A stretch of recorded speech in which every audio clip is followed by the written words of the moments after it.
Hello, everybody. Welcome to the National Parents Union Nightly Restorative Check-in.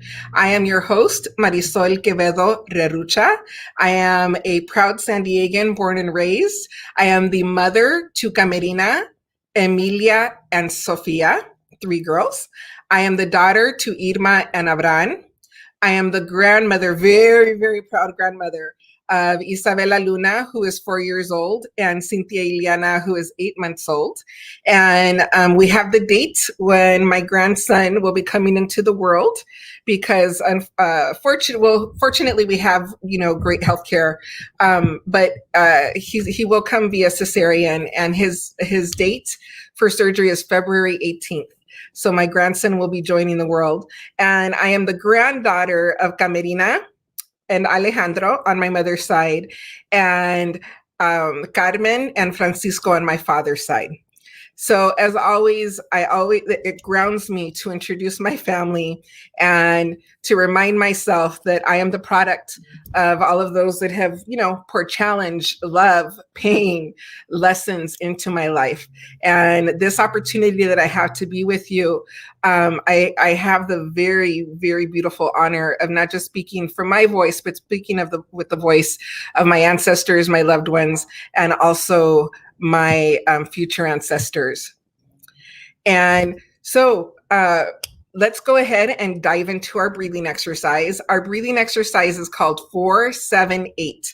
So we breathe in for 4 seconds, we hold our breath for 7 seconds, and then we release for 8 seconds. And we do this for round of 4. So I will go ahead and guide us. Hi, Ray. Hi, Yoli. I see both of you here with us, and I see some other viewers. But I'm glad that you joined us tonight.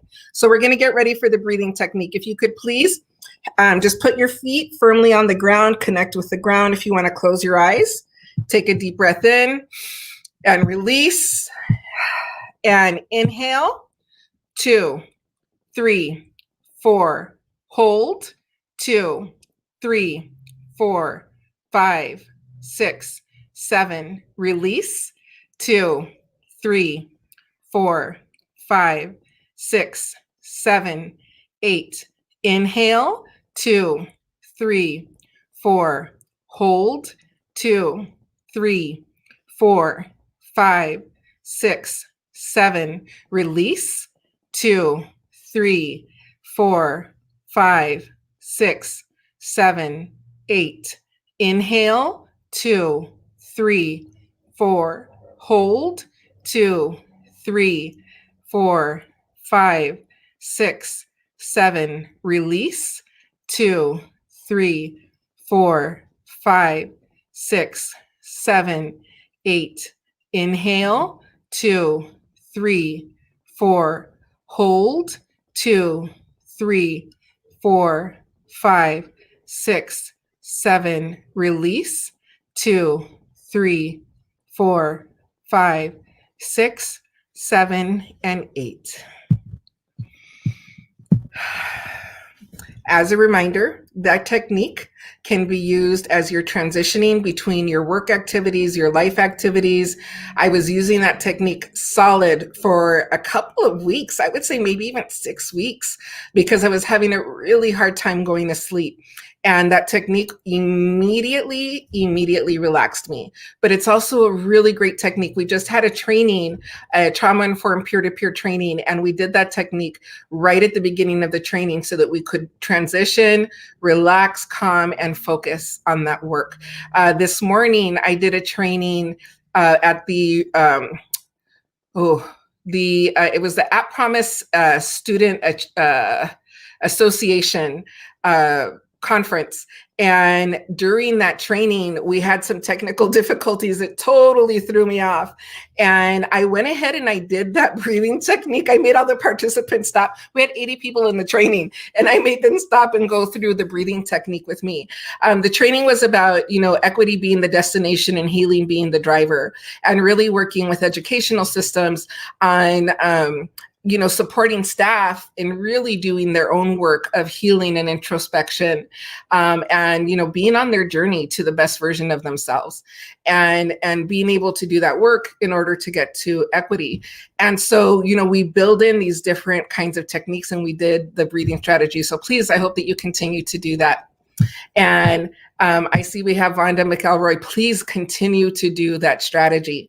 And also, I encourage you to join in our show on Friday when Dr. Anjali is talking. So I do the show on Monday and Wednesdays, and Dr. Anjali is with us on Fridays. Dr. Anjali also is on our Spanish show every day of the week. And so please, if you are a Spanish speaker, make sure and catch that show. So with that, I would like to introduce our guest. I am so happy to finally be talking with her. Dr. Alicia Wilkins is with us, and I have been asking this woman. She got really busy for a while. She was, doing some stuff, but I'm so glad that she has been able to join us. So Dr. Alicia Wilkins, hello. Hello. Hey, thank you for the invite. I really, really appreciate it. I am so humbled. I have been watching your journey from afar for, I want to say, about a year now, and I'm just really excited to be on today. So thank you for the invite. I really appreciate it. And I'm really excited for our viewers. And my aunt, I think she's 76. My 76-year-old aunt, I don't think she missed one show, but she'll send me a message when she's really connecting with, the person that we have on. And I'm just so excited that she gets to meet you this way, because there's just so much in who you are and your experiences. So as I always do, if you could please introduce yourself to our audience, if you could share not just who you are, but and the things that you do, but talk about, the things that you love, the people that you love, the work that you love, your passions, whatever it is that you would like to share. Okay.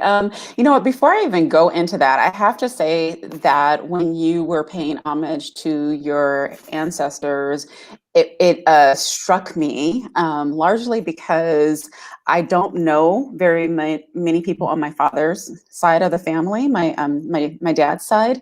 But I remember when I was in college one day going over to my grandmother's home. I know my mother's side of the family. I just don't know my father's side of the family very much. And I was looking through a photo album of his mother, my grandmother, and I saw this woman, and her name was Irma. And you had said that, you were paying homage to your ancestors, and one of them name was Irma. And here I am as this young, I'm a Black woman, you know what I mean? This is me. But that experience just kind of like was revealing, and that it just reiterated how complex the culture and the experiences of African Americans are in this country. That my great grandmother's name is Irma Garcia, and so just to find that out, not even knowing, just happening to be looking through a photo album. It just goes to show how important it is to know your history, get to know it if you don't know it, and then to pay homage to it, because I am definitely standing on the shoulders of my ancestors, and I'm really quite grateful for them and the journeys that they've had, because it's led me here. But so a little bit about myself. I actually grew up, I'm second generation San Diegan, believe it or not. And I grew up in Southeast San Diego, and I like to tell people, a little bit about my story, because I feel like folks get caught up in the doctor or the PhD, and so I have to ask you just really quick. So because this is a national show, not everybody's familiar with the different parts of San Diego. So yes. San Diego were broken up, like a lot of big cities were broken up into regions, and a lot of regions are also broken up by where you can find people of color. And I live So the South. So if you can just share a little bit about Southeast. Yes, yes. So Southeast San Diego is predominantly, like a minority community. Well, I prefer to say use people of color. I grew up in the fourth district of San Diego, Southeast San Diego, which encompasses like areas like the Gompers and Morris High School, and so that area in the hood. I grew up in what's referred to as the hood. And it was an area. So my family moved into my grandparents when they first bought a house in the 60s. It was a white area there. Yes. And once they were, they were Mexicans. They were from Mexico, and they bought that house. And my aunt always tells me that one of the neighbors, so the first Black family moved in, and the white neighbors told my grandfather, "Hey, like it's time to go." And my family never moved, but it is an area that really became predominantly Black, and now has evened out. Like there's a lot of Latinos. San Diego has a lot of Latinos, especially in the southern region. But it is definitely, I think, also historically, that's where a lot of our Black activists, our Black politicians. This is the area that is, I think, that a lot of people have in their heart, and that really have. So some of the schools you mentioned, traditionally, especially like in the 90s, where schools were afraid of. It was almost like when we would talk about going to Tijuana, and people would be like, "Oh my God, aren't you scared? Aren't you scared to go to Tijuana? Or like, aren't you scared to go what used to be Barrio Logan?" And Southeast does not have the gentrification that other areas have had. But I wanted to give a bit of context. Yes. No, thank you for that. That's, and it is so very important because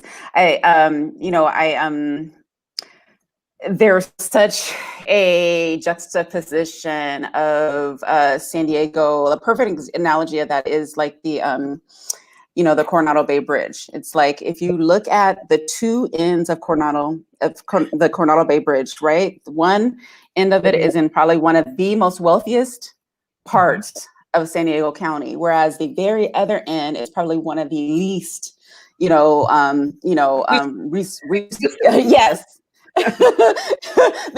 the poorest, you know what I mean? And the people who aren't from San Diego, and actually some people who are from San Diego, but just haven't really experienced all of San Diego, all they really know is that other part of San Diego. They don't know about the part where we, grew up and where we lived, and, still is, part of home, at least for me, even though I've, have moved up here to Temecula, it's still very much home for me, and that, my family still lives out there. So, but yeah.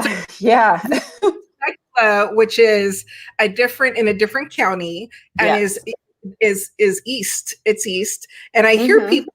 So I was in San Francisco, and I heard this woman say that she was from San Diego, and I was like, "Oh, where are you from in San Diego?" "I'm from San Diego." She said Temecula. No. San Diego. Not even in the county. It's not even San Diego County. It's Riverside County. Yes. Yeah. Could you just talk a little bit about the community that you live in now? It's been an interesting experience. It is growing, largely because it's one of the few places in Southern California where you can actually find affordable housing still. And it is actually part of the reason why my family and I actually moved up here. We were trying to find something down in San Diego, and even on 2 salaries, we couldn't even find anything. So that was early 2000 that we were looking. And even on, like I said, on 2 salaries, we couldn't find anything there. And it wasn't like I was being exclusive to where I wanted to move. Like I said before, I grew up in Southeast San Diego. And while, oftentimes the media will portray that area as, just, poor and under-resourced and gang violence and et cetera, they quite often do that because that's what sells newspapers. That's what, gets people to tune in to the evening news.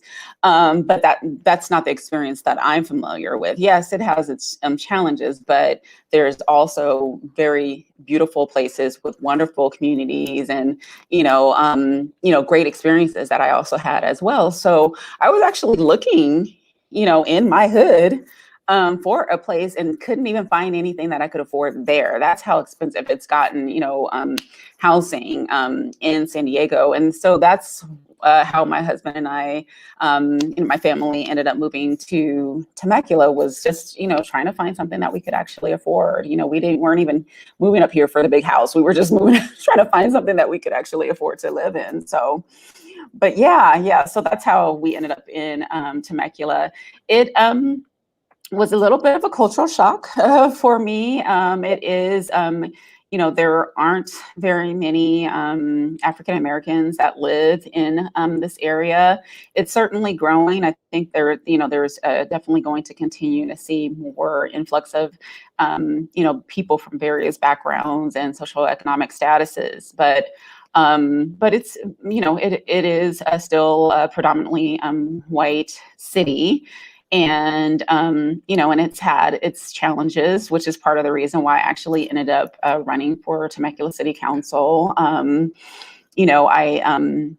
wanted, there were some challenges that have occurred, especially over the last few months. And I wanted to assure the community that, they would have someone on city council who would be reflective of that community and bring their voices to the decision-making table. And so I unfortunately did not win my race. I actually lost it by just about a little under 700 votes. So it was a very, very, very close race. But my commitment is to this community, irrespective of whether I'm sitting in a city council seat. And so I will continue to do the work that I have been, commissioned to do, which is to, be a voice for my community in any capacity that I possibly can. So, but yeah. So that's, so it's been interesting. It's been an interesting experience. I'm so grateful that you ran, and I hope that you continue to push because to have representation, especially in those areas where, where it's felt like there's a new group that's moving in. I think it's really important to have that level of engagement. But you've already, have been in some decision making and advisory. You're on the commission, right? Talk about the state of California. Yeah, sure. So, I was appointed by Governor Brown in 2014 to the State Commission on the Status of Women and Girls, and was recently reappointed by Governor Newsom to a second term, which... and you're the chair. And I am the chair. I'm actually the second African-American woman to serve as chair in the commission's history, which, it's, in one instance, I'm like, oh, yeah, this is, groundbreaking. And then another instance, I'm kind of like, oh, wow, this is, I'm like, it's a women's commission. It shouldn't take this long for, for there to be, the type of diversity in the chairwomanship as there is right now. So anyways, but so I do serve as the chair, and I have for the last couple of years. And, our commission, basically, we act in an advisory capacity to both the governor and the state legislature on decisions that they're going to be making that are going to impact women across the state, women and girls across the state. And, women represent half of the population here in California. And so, and it's really, really important that as decisions are made, that women's women's priorities are taken into consideration. I mean, just when you think about COVID, it's more women who are more likely to be caregivers, to be frontline workers, whether it's, in a hospital or just in the restaurant, setting or what have you, and which makes us more likely to be affected by COVID, right? And so not only our health, but economically as well. And so that is the reason why it's so important that we have commissions like the Commission on the Status of Women and Girls, and especially when we consider the fact that still, even in the progressive state of California, the number of women legislators across the state is still relatively small in comparison to the number of men. And so, and that's what we do is we, make sure that when decisions are being made, that women are taken into women and girls are taken into consideration. So, but yeah, so some of our top priorities have been women's pay equity. As I'm sure women make 70 cents to every dollar that a man makes. And then when you break those numbers down by race, the gap is even larger for African-American women. It's 64 cents to every dollar. For Latinas, it's 44 cents to every dollar. And for, Indigenous women, it's even less. So those are the type of issues that, we have been tackling over the last few years.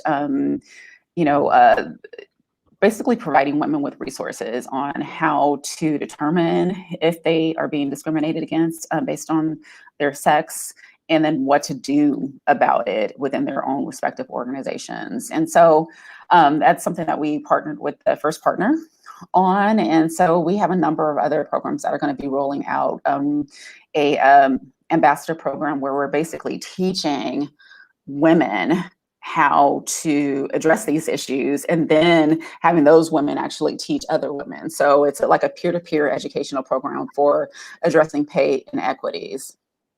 So if anybody is interested in that program or becoming an ambassador and they are in the state of California, how would they do that? They can actually just go to our website. So it's women.ca.gov.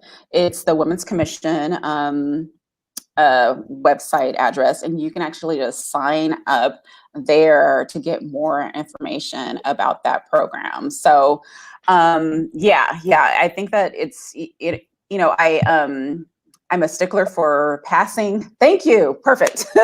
I'm a stickler for, when legislators pass laws, but then they don't follow it up with action. And I feel like this is our way of really following up with action. It's like we've identified a problem, but now we're putting, our resources and our money where our mouth is, and saying, okay, now this is what we're going to do about it. And I'm really excited about the fact that, we are already targeting by specific areas, because there's like specific areas in California where this is a huge, huge problem. Like, for example, in our Coachella Valley region, where there is a high Latina population. And so that is, like, for example, an area in the Riverside County area that we are, going to be focusing in on with this work. And it's so important to have peers teaching peers, as opposed to, some stranger who people don't know and trust coming in saying a bunch of things about, oh, this is how you should do this and this is how you should do that. No, it really, really is important to have people that are within the community actually being that resource and providing the training. So I'm really excited about that program. That is so phenomenal. And is there a start date for the program? Yes, actually, it should be. It is rolling out pretty much like as we speak. We actually last week we did a segment with one of our commissioners, Lilia Garcia Brower, who is our labor commissioner, who also sits on our commission. So on our commission, there's 17 different women, and one of them is someone who serves on the Labor Commission. And so she actually is spearheading that effort. And they actually did a launch of the program last week with the First Partners office. And so, yeah, the program has already started to roll. So yeah, we're really, really excited about it. Awesome. And I needed to correct that. So it's women, not woman. It's women.ca.gov. Either way, you would have Yes. found it. But what a Oh, yes. phenomenal Good. program. And the parents union is using that same approach of training, Mm, training our parents that are doing the work with our parents, because who better, to yeah, learn and to walk on this journey with. And I think exactly. regarding women's rights, Mhm. and case, thank you for your work. Thank you. Thank you. No, thank you. No, I'm really excited about it. I feel there's so much more that we can do where I think the biggest challenge has been trying to narrow down our focus, right? Because there's, I mean, you know what it's like to be an activist, where it's like there's so many issues that need to be addressed, so many things that need to be tackled that, you can become so overwhelmed with the number of things. And so, while I am here and I'm here to serve and I'll continue to do so, I'm always like, oh my gosh, now I always know that there will still continue to be work that needs to be done even long after I'm gone. So, Well, work is never done. And I think that what we can hope is that the work that we do does have an impact, and it makes yes, it easier for the people that are coming up behind us. So absolutely. in doing this work, so you ran for Temecula City Council. I You are did. in, uh, uh, for women and girls, Yes. and you're also a business owner. Yes. Yes. Yeah. Yeah.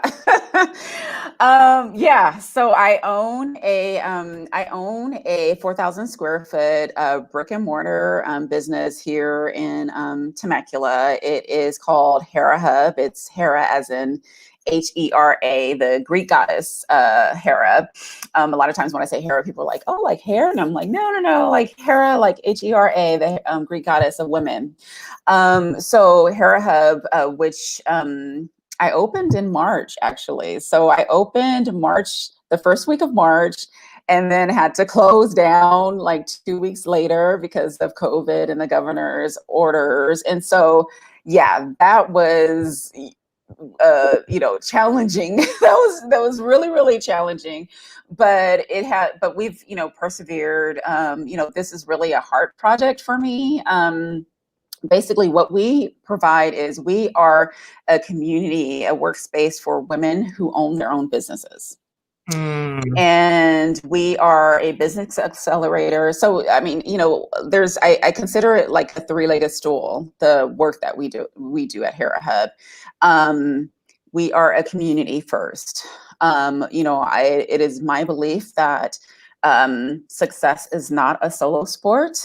And quite often when you are an entrepreneur, you are doing things by yourself, and you really need that community to provide you with resources, to help you with referrals, to give you some guidance on things that you're addressing for the first time that maybe someone else has seen and done. And if most of your time is at your kitchen table and you come across an issue and you look back, it's like, who do you talk to about this issue? And so that's what we really do, is provide a community first for people, for entrepreneurs. And then second, we are a business accelerator as well. So we provide a number of different resources to our community, because we recognize that while each one of our members quite often have gone into their respective business, or they started their business because they're a subject matter expert on one particular thing, there's other aspects of running a business that we may not be subject matters on. My biggest, I'll be the first to admit that when it comes to accounting, that's my downfall. It's like, yeah, making sure that I'm billing people and, that kind of stuff, actually getting paid for the work that I do.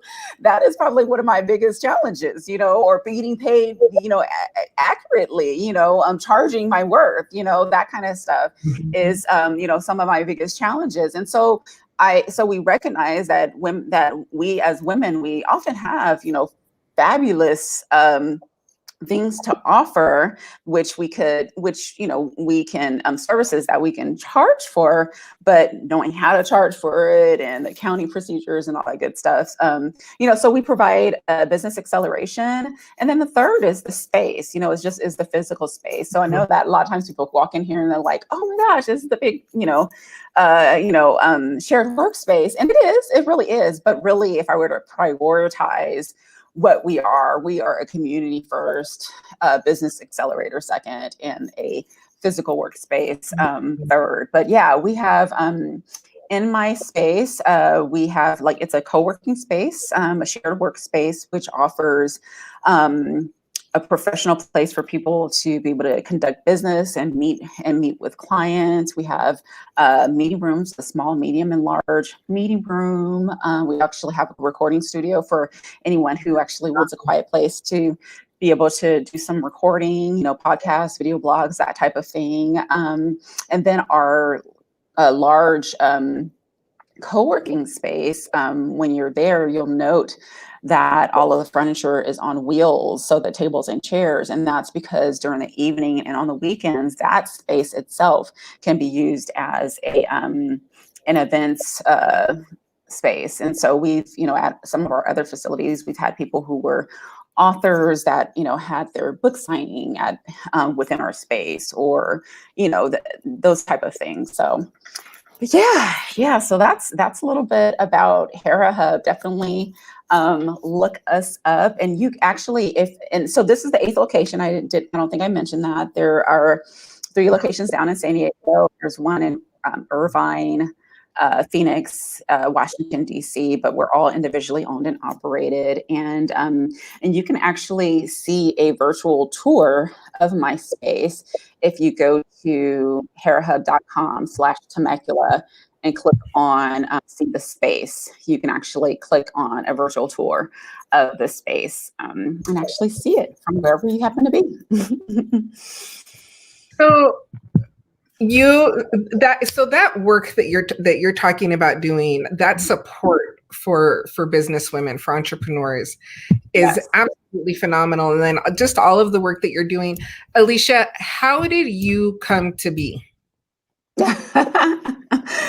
Oh, wow. I think that to share that with you, I probably have to go back to the story about Southeast San Diego. I was raised in Southeast San Diego by a single mom. And, my mom was pretty, insistent that my brother and I go to college. And and mind you, I realized that it's not for everyone, but, when it came to her, she definitely wanted us to go to college. And I actually, when I was in high school, had been accepted in college and was at a point where I was needing to get letters of recommendation for some scholarships that I was applying for.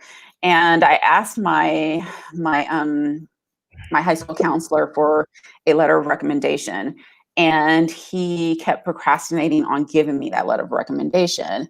And so finally, I actually ended up having to ask another counselor to get for that letter of recommendation. And it just so happens as the story went on, I learned that he just didn't think students of color should go to college. Basically, he thought that students of color should, to pick up a trade, go to trade school, etc.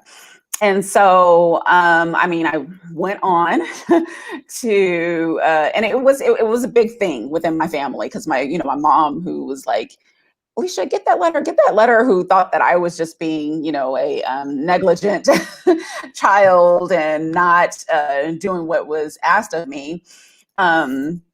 When in fact it was like, no, Mom, I've been asking this person for a letter for, several weeks now, and he won't give it to me, And so, yeah. And that, like I said before, in subsequent conversations, I then learned that was the reason why he, didn't want to give the letter, because he just didn't feel like, students of color should go to college. But I did. I ended up going to San Diego State University and getting my bachelor's degree. I actually double majored in psychology and Africana Studies, where I met a wonderful woman who a number of us know, Dr. Shirley Weber, who is now current Assemblywoman, Dr. Shirley Weber. And just to share how, sometimes circles just kind of, think life just, it touches itself again, or circles, concentric circles.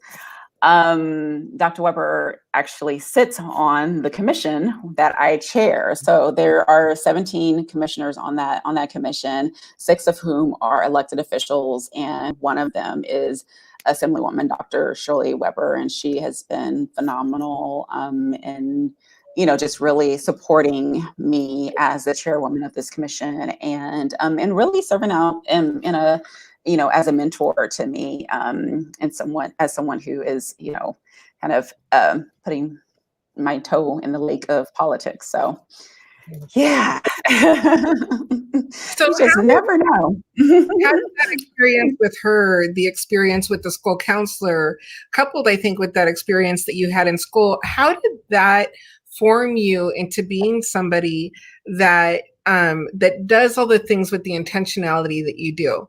So there's an undercurrent of what you talk about, that there's a financial piece of wanting people, and women, specifically women of color, to really be aware of their value and their worth and what that means financially, but then also that the fight that you have for community and the commitment that you have, because sitting on a commission, while it's really beautiful to have to be a commissioner, to be elected, like that's all an honor, but doing the work, and you Alicia are about the work, like not just the fact you have that title, you're about the work, and then so here I have, and then also running for city council.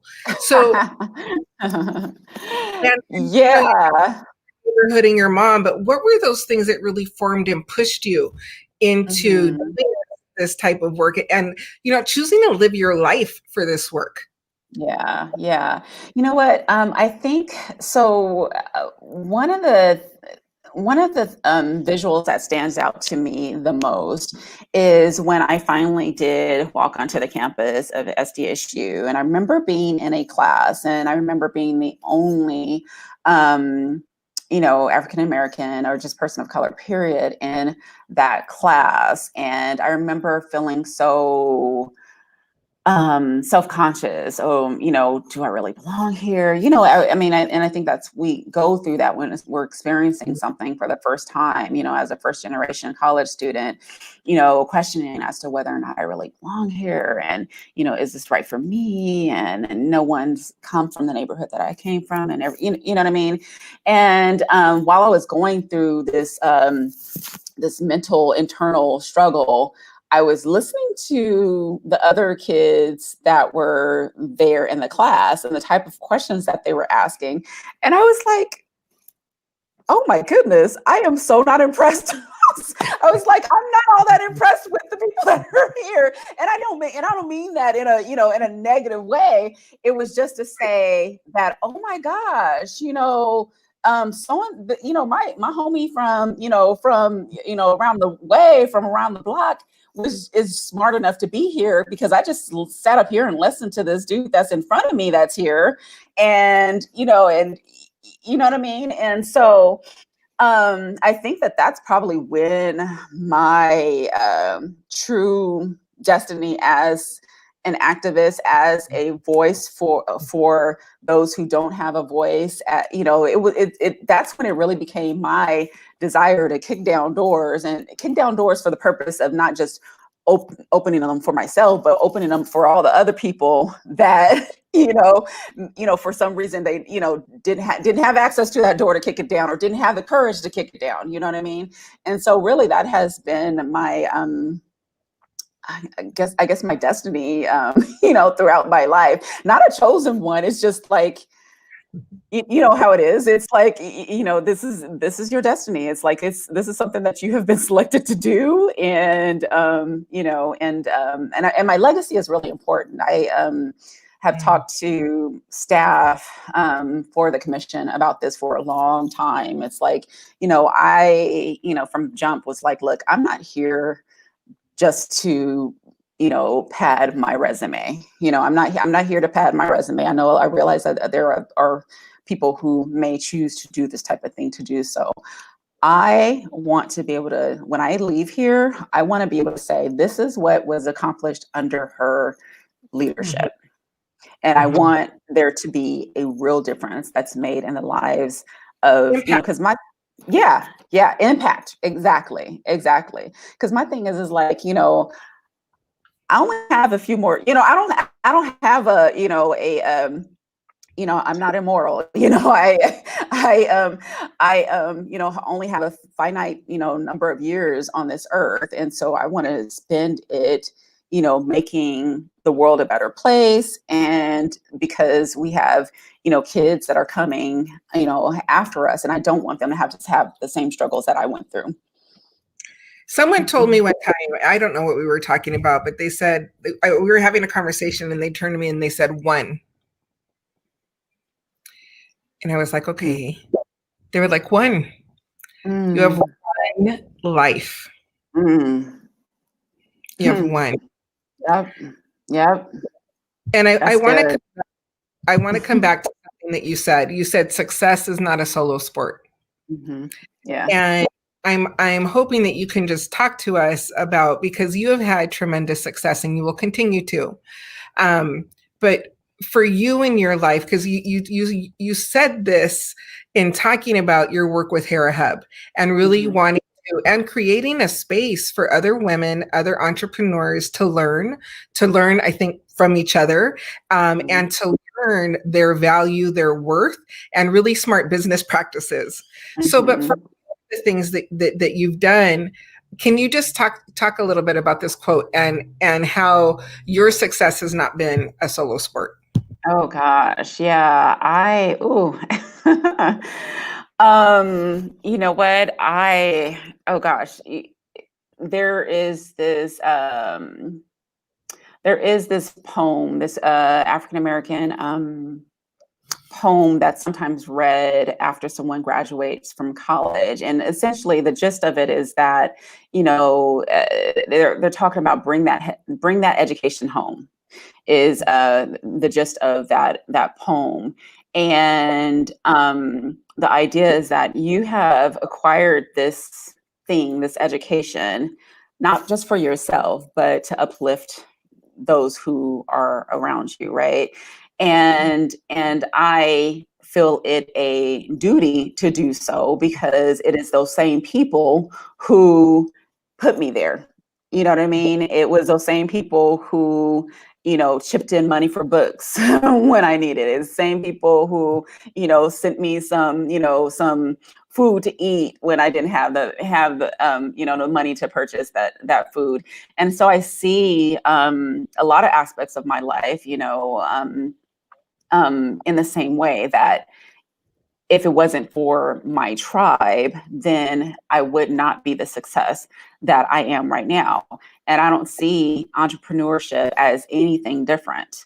Oftentimes I think that people think that it is a solo sport. And that's because oftentimes when they're looking at successful entrepreneurs, they're looking at them at the top of their game, right?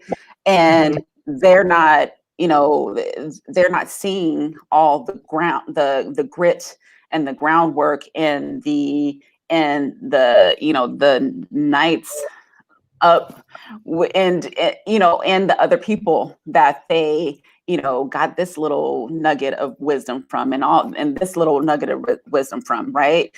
And so I think that that's part of the reason why, when we look at entrepreneurship, there's this solo, this solo thing, like, oh, I just did this by myself, by my own bootstraps. And I'm like, please, no one gets to that level by them alone. You know what I mean? And I really want to reverse this narrative that entrepreneurship is this solo journey, because it's not. It really is not. In order to be successful, sometimes it's just wow, you just so happen to meet that right person at the right time, and they connected you to this other person. You know what I mean? The right person walked through the door. You said hello to the right person when you were in line at Starbucks, or whatever the case may be. It is not a solo sport, even though, the mainstream kind of tries to package it as, you're this long ranger, making things happen. No, it doesn't work like that. And so, because I recognize that in other aspects of my life, I also recognize that it's the same when it comes to when it comes to anything, but when it comes to entrepreneurship as well. And so I wanted to create a community here in Temecula, a community where people felt like a place of inclusion. And that's what that is the reaction that I've really gotten from a lot of people who have entered my space, is that, wow, especially in the business community, business communities typically, no matter where they are predominantly, white and male. And so, if you're going to a chamber event or business mix or whatever, you can feel very much like, oh, I don't feel included in this space. And so what I wanted to do was really create a space where that community could be created and thrive and grow, and people can actually feel like, hey, I belong here. And that's what I get a lot from people, is, wow, this is one of the few places where I actually felt like I belong, like this, like I'm comfortable being here. And so that's what's probably the most exciting thing about this whole journey for me, is that being able to say, hey, I did it. I created a space, because I personally have been to networking groups where I was just like, oh, geez, hi,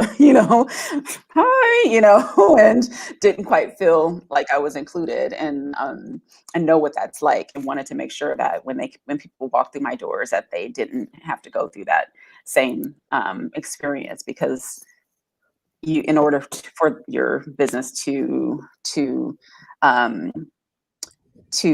take flight, you really do need to be surrounded by other people who are doing this, the same type of work. It's the reason why athletes hang around other athletes. It's like, what better way to improve your skill than to be around other athletes who are pushing you or giving you tips, when you experience, this, this downfall or what have you. That's the reason why there's these different communities that exist. It's like iron sharpens iron, so, but yeah. I want to make a recommendation to you, and it's a book that I think it really speaks to you and who you are. And it's actually a book about equity. It's called Belonging Through a Culture of Dignity. And everything we're talking about is reminding me about dignity and about honoring the dignity of others. Every you're talking about from your experience with that school counselor, the neighborhood that you grew up in, the perspective of the neighborhood that you grew up in, the perspective of students of color, like all of that has to do with dignity and how dignity has been violated or how it's been honored. And really the work that you're doing, everything is about honoring the dignity of the people that you are engaging with, and specifically women and girls. Yes. So I have two more places I want to go. But one of them is the beautiful picture that I was able to find that I posted with the announcement of our conversation today is of you and your husband and your son, correct? Correct. Correct. So could you just talk to us a little bit about that? All of these amazing things while also balancing, being a wife and a military wife. So first of all, thank you for your service, and please thank your husband for his service, and raising a son. Yeah, so like, what have you learned about life that has allowed you to balance? Right, right. Well, and first of all, let me I must stress that I actually came into the relationship with a bonus son. So my husband, when he and I married, he actually had a son, Desmond, and Desmond is now 30 years old. So I am a mother to a 30-year-old and love him to death. He's such a phenomenal, just very insightful, very, very deep thinker. And he actually drives 18-wheelers across the country. And when we talk, we have like these Thank 2 hour you, long conversations. Huh? thank him, please, because he's Thank bringing goods you. for us. He's Yes, he distributing is. goods, Yes, our paper. Yes, please tell him thank you also. yes, it was so funny during when the first months of the pandemic. He was like, I knew something was going on when I had to deliver like 42,000 pounds of toilet paper, across state lines. He was like, I knew that there was something really truly going on. But yeah, so he is such a great kid, and so that's Desmond. And then I also have a son, Rajier, and he just recently graduated from the University of Arizona, public policy, and is trying to go to law school is what he wants to do. So he's just kind of like working in the interim and studying for the LSAT. But yeah, my husband and I have been married for 25 years now, a majority of which was time that that he served in the military, and while he is retired now. Majority of our relationship was with him serving in the U.S. Navy, and so there were definitely a lot of times when it was just the kids and I, and my husband was gone, in foreign lands across, in the Middle East, and so, but yeah, it's definitely that has definitely shaped me. There were definitely times when I was kind of doing almost like single parenting, because he would be gone. And so I, shout out to all those military spouses who find themselves in that situation, because a lot of times people will forget. That's one of the things that I notice about when you are a military spouse is, people forget that, your other half is away, and that you have all of a sudden taken on all the responsibilities of the household, and and it becomes almost like a single parent parenting type situation. And yeah, so it's definitely not an easy road to travel. So, shout out so when I did my Veterans Day shout out, I actually was like, and shout out to all the partners who have to, hold down the home front when, their spouses, out to sea, or, what have you. So, but yeah, so that's our little family. My husband has since retired. He actually uh, continues to work in connection with the military. He actually does IT work for the Veterans Hospital in Loma Linda. So yeah. So we're still connected to the military. So, and that's why I think also it's so important to thank military families for their sacrifice, because they're sacrificing, oftentimes the partner and or your parent. Um, Mhm. and it's a whole family that is giving to our country. Yes. So I want to thank you again. And what I want to know is, I want to know, Alicia, how have you learned to really care for yourself and take care Mm. of yourself? And I'm thinking also, I think just in general, but you also lost your city council seat. Mhm. And I'm sorry, you didn't lose your seat. You lost the election. You haven't gotten the Mhm. seat yet. Still to come. Mhm. How do you deal? How have you learned to take care of yourself in those times, and also like deal with a loss? Mhm. Mhm. Oh, wow. That's a really, really good question. I think that my life experience has had so much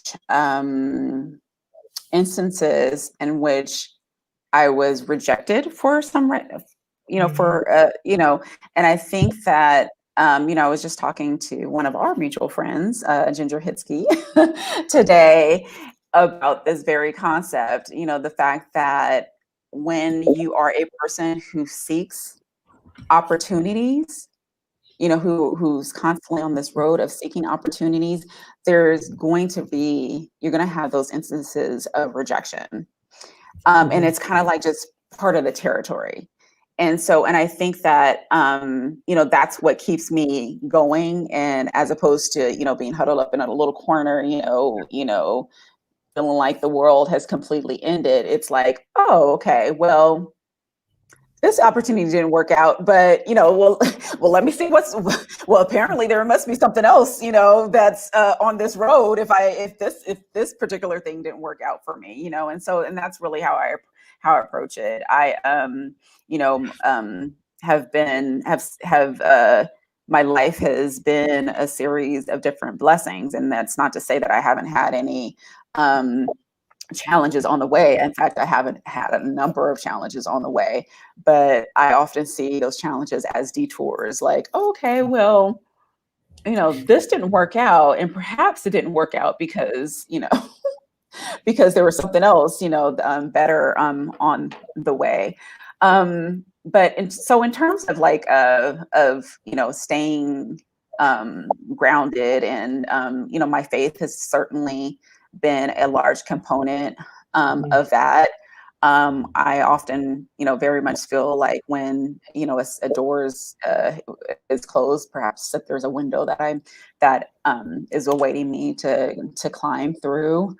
And my life has certainly been indicative of that. I am, I look back on my life, and I was this, little Black girl who grew up in San Diego, pigtails.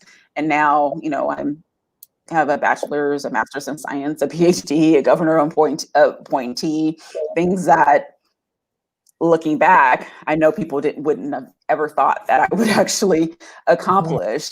And I certainly, and that road was not a straight one at all. There were lots of detours and turns and meandering roads to get here, and a lot of challenges on the way. But at the same time, I still feel like, I've lived a life, where the destiny, where even in the midst of those challenges, beautiful things have continued to unfold. So, yeah, but I love that you answered that question by talking about your perspective. Like that really it's about the way that you have gotten through challenges, the way that you have gotten through losses, the way that you have gotten through, it's your perspective. It's how you see them. And so someone gave me this gift, so I'm going to share it with you. And it was a quote she said that her mom told her. And she said, rejection is the best form of protection. And I love it. Sometimes we take rejection really hard, but sometimes, that's the ancestors looking out. That's whatever. Yes.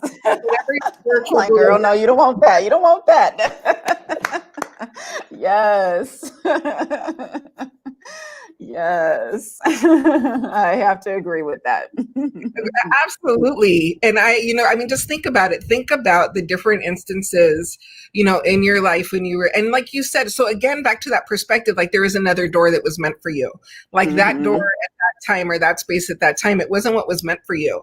Right. But it's the grounding, I think, as you said, in your faith and your spirituality, but it's also the perspective, the way that you look at the world.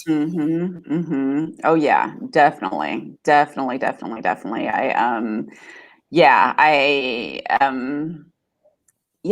in my heart of hearts, I still feel like, while it was certainly a loss, in my heart of hearts, I also still feel like, oh wow, there must be something even bigger on the horizon for me, Your first time running for office, and you lost by a couple of hundred votes. Yeah. This is true, right? Perspective, right? Perspective. So you had said something earlier, and I don't remember exactly how you phrased it, but you had said something just about like opportunity and and I think also just the belief in your perspective, like things that are meant to happen will happen. And I will have to, and I think also around the people that you surround yourself with. Mhm. And I am so grateful for that bathroom at that theater. Yes, yes, Know what it was that called us upon each other to have a conversation in that bathroom. yes. In the bathroom, I know. I Yes, still think about it to this day. I'm like, we were just, and it's like it's like the universe is just, and that's just it. It's like the universe just does those type of things, and and um our ancestors too, saying that we need to get the, yes, so we're going to make it happen in the bathroom. Like we exactly. shared them. I think we hugged in the bathroom. We did. I mean, like, yes. But that was also, I mean, we were both in that bathroom because of our friend Ginger, who you Right. would. So, I mean, if there's going to be any place where you're going to find people that you connect, and I think about other instances where that's happened, and it's really Mhm. because I've been in a space with people that I already know are my our soul people, are Yes. friends, they're soulmates, they're people that Mhm. I connect with on so many levels. So, of course, the other people in that circle Yeah. are somebody that I would have the ability to connect with. I Yeah. really look forward, Alicia. This was so beautiful because this Thank really has been, I you. think, the longest time that we've had to have a conversation. Yes, yes, yes, yes. Because they were trying to drag us out of the bathroom so we could take pictures, and right, exactly. But I am so grateful for you. I'm grateful for so many reasons. Thank you for your work on behalf of Thank women, you. and on behalf of my daughters and on behalf of my granddaughters. Thank you. And I'll I appreciate it. and thank you for being with us tonight. So the time always goes so fast. So we're going to say good night from here. I don't know if you want to say good night. Good night. Thank you so much for tuning in, and thank you so much for having me. I really, really appreciate it. So wonderful. Have a beautiful night, everybody. Please know that you are loved and you are cared for. And please join Dr. Anjali on Friday, and I will see you on Monday. Have a great night.